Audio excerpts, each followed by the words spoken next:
Good morning. प्रायश्चित कहानी एक ऐसी कहानी है जिसमें एक स्त्री द्वारा एक बिल्ली के मर जाने के लिए ब्राह्मणों द्वारा कैसे उसे प्रायश्चित के नाम पर उसे धन लूटा जाता है, इसी विषय में आक्षेप करते हुए लिखी गई ये कहानी। अगर कबरी बिल्ली घर भर में किसी से प्रेम करती थी तो रामू की बहू से, और अगर रामू की बहू किसी से झगड़ा करती थी तो कबरी बिल्ली से। रामू की बहू 2 महीने हुए मायके से प्रथम बार ससुराल आई थी।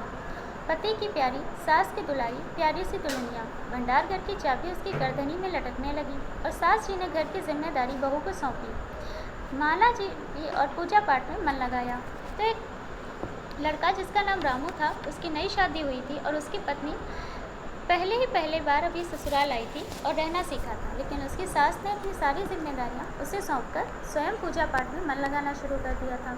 बहू भी अपने घर की बहुत अच्छे से काम करती थी। रामू की बहू नई नवेली मासूम ठहरी। कभी भंडार घर खुला था तो कभी भंडार घर में बैठे बैठे सो गई।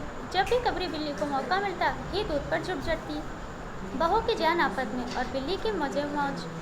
तो बहू भी पहली बार आई थी, उसे इतना कार्य करने का अनुभव नहीं था, जिससे वो उससे कभी कभी छोटी मोटी गलतियां हो जाती, जिससे वो कभी भंडार घर खुला छोड़ देती या कभी सो जाती, और इन सब का फ़ायदा उठाता था उनके घरों के पास एक बिल्ली। बहू हांडी में घी रखते रखते ऊँग गई, बचा हुआ घी कबरी के पेट में। बहू दूध रखकर मिसरानी को जिन्स दे गई और दूध न देता। अगर बात यहीं तक रह जाती तो बुरा ना होता। कबरी रामू की बहू की कुछ ऐसे परच गई कि बहू के लिए खाना पीना दुश्वार।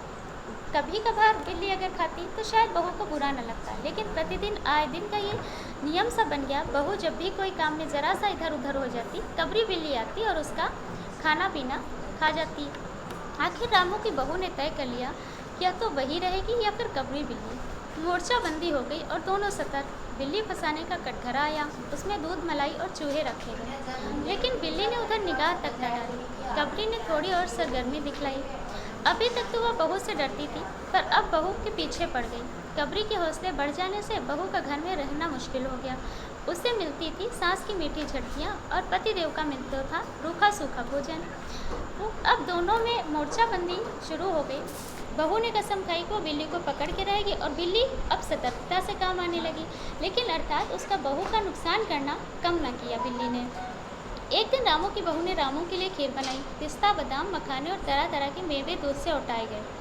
सोने का बरक चिपकाया गया। खीर से भरकर कटोरा कमरे में ऐसे ऊंचे ताक पर रखा गया जहां बिल्ली न पहुंच सके।